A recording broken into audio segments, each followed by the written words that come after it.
Bonjour à tous. Alors aujourd'hui, petit exercice donc idéal pour une colle sur les suites. On prend deux suites réelles convergentes. Et donc une converge vers L et l'autre converge vers L', avec L plus petit que L' strictement. Il faut donc montrer qu'à partir d'un certain rang, eh bien, les termes de UN sont strictement plus petits que les termes de VN. Alors ce raisonnement, il est à rapprocher de la démonstration de l'unicité d'une limite. On va se servir des mêmes astuces ici. On a L et L'. On va donc prendre en considération la différence entre les deux, L' moins L, la distance entre les deux.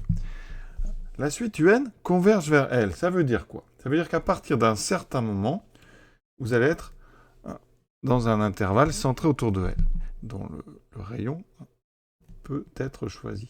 C'est le fameux pour tout epsilon. Donc ici, l'idée c'est de découper l'intervalle L', en 3. 3 parties égales, donc on va diviser ici on aura des segments de longueur L' moins L sur 3. Et donc on sait que vu que UN converge vers L, au bout d'un certain rang, eh bien à partir d'un certain rang plutôt, on va être dans un intervalle centré autour de L, un intervalle de rayon epsilon égale à L' moins L sur 3. Donc au bout d'un certain rang, tous les termes de la suite UN seront dans cet intervalle. De la même façon, Vn converge vers L'. Donc, on va choisir le même epsilon, L' moins L sur 3, et au bout et à partir d'un certain rang, on sait que tous les termes de la suite Vn vont être dans l'intervalle centré autour de L' de rayon epsilon L' moins L sur 3. Et vous voyez l'idée, c'est qu'ici, entre les deux intervalles, ces deux intervalles, ils sont disjoints, parce qu'on a coupé en 3, et qu'on a pris un tiers. Donc ici, au bout d'un certain rang, qui sera le maximum des deux, eh bien, vous allez avoir tous les termes de UN qui sont dans notre intervalle vert, tous les termes de Vn dans notre intervalle rose, et donc, vu que ces intervalles sont disjoints, eh bien, tous les termes de l'intervalle rose seront forcément super strictement aux termes qui sont dans l'intervalle vert.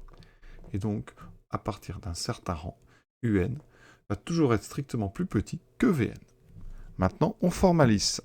La première chose, on va prendre soit donc epsilon égale L' moins L sur 3. Donc, UN converge vers L. Conclusion. D'accord? En choisissant donc le epsilon égal à L' sur 3, il existe un rang, donc N0, appartenant à N, tel que pour tout N supérieur ou égal à N0, les termes donc de ma suite UN vérifient UN moins L plus petit que epsilon, donc plus petit que L' moins L sur 3. Là, je traduis le fait qu'à partir d'un certain moment, tous les termes de la suite UN sont dans mon intervalle vert. D'accord? Ça veut dire ça, que UN moins L est entre donc L' moins L sur 3 et moins L' moins L sur 3. Je vais rajouter L partout, donc au milieu il me restera UN, et donc ici je rajoute L. Donc j'ai L' sur 3 plus L moins L sur 2, donc ça fait L' sur 3 plus 2L sur 3. Et à gauche j'ai donc moins L' sur 3 plus L sur 3 plus L, donc plus 4L sur 3.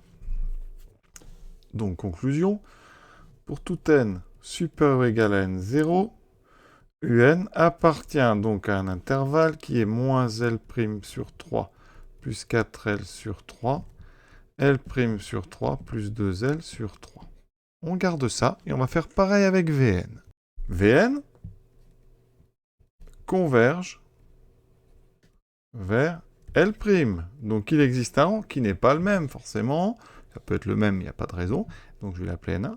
Tel que pour tout n supérieur ou égal à N1, eh bien Vn moins L' est plus petit que L' moins L. Ici, je suis en train de dire qu'à partir d'un certain rang, tous les termes de n sont dans ma zone ici rose, dans mon intervalle rose. Conclusion, eh bien je traduis ça. Ça veut dire que Vn moins L' est donc entre moins L' moins L sur 3 et L' moins L sur 3. J'ajoute L' partout. J'obtiens donc ici, alors, j'ai donc moins L' sur 3 plus L, ça fait 2L' sur 3 plus L sur 3. D'accord? Le moins ici va transformer ce moins en plus, comme tout à l'heure. Ici, je rajoute L', j'avais L' sur 3, j'ai donc 4L' sur 3, 4 tiers de L', moins, ici, L sur 3. Conclusion, à partir donc de mon rang N1, les termes de Vn sont dans un intervalle dont j'ai ici les deux bornes.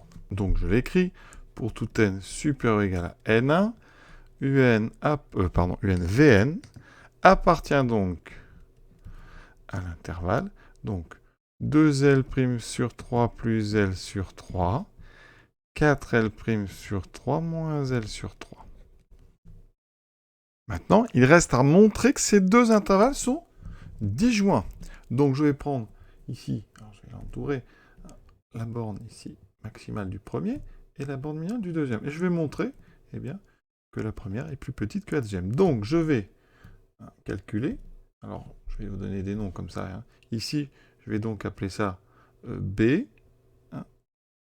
et là, donc B par exemple B1, et ça c'est A2, de l'intervalle 2. Donc ici, je calcule A2 moins B1. Vous voyez, ça me donne donc 2L' sur 3 plus L sur 3. Moins, donc le deuxième, je vais mettre les parenthèses, ça c'est donc le premier.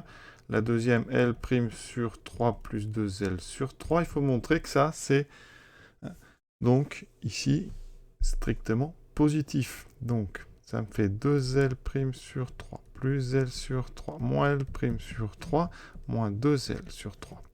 Alors, 2L' sur 3 moins L' sur 3, ça fait donc 1L' sur 3. L sur 3 moins 2L sur 3, ça fait moins L sur 3. Ici, je mets tout sur 3. J'obtiens L' moins L. Et L', vous savez qu'L' est plus grand que L, donc L' moins L est strictement positif. Donc j'obtiens ici une différence strictement positive. Donc, ici on va prendre le maximum, donc soit grand N égale le maximum de N0, N1, c'est-à-dire le plus grand des deux. À partir du moment où vous êtes supérieur ou égal à grand N, les deux conditions ici seront vérifiées. Donc, pour tout N supérieur ou égal à N, on a donc UN, qui est dans cet intervalle, donc qui est plus petit que B1, c'est-à-dire L' sur 3 plus 2L sur 3. Mais je viens de montrer que B1 était strictement plus petit que A2, donc strictement plus petit que 2L' sur 3 plus L sur 3. Mais pour tout n supérieur à grand N, on a donc n supérieur ou égal à N1, donc Vn est plus grand que ce A2. D'accord?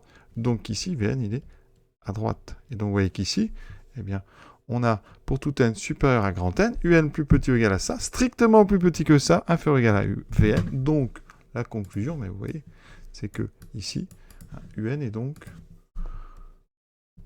strictement plus petit que Vn. Nos deux intervalles sont disjoints.